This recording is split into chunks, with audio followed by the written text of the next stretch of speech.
पर अब धार लगानी होगी। अब कुछ लोग अपनी औकात भूल गए हैं, उन्हें अपनी औकात याद दिलानी होगी।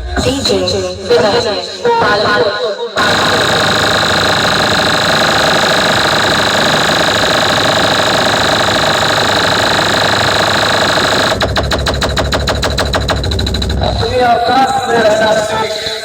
देखा वाला जो हमारी आंखों में खटकता है वो शमशान में खटकता है।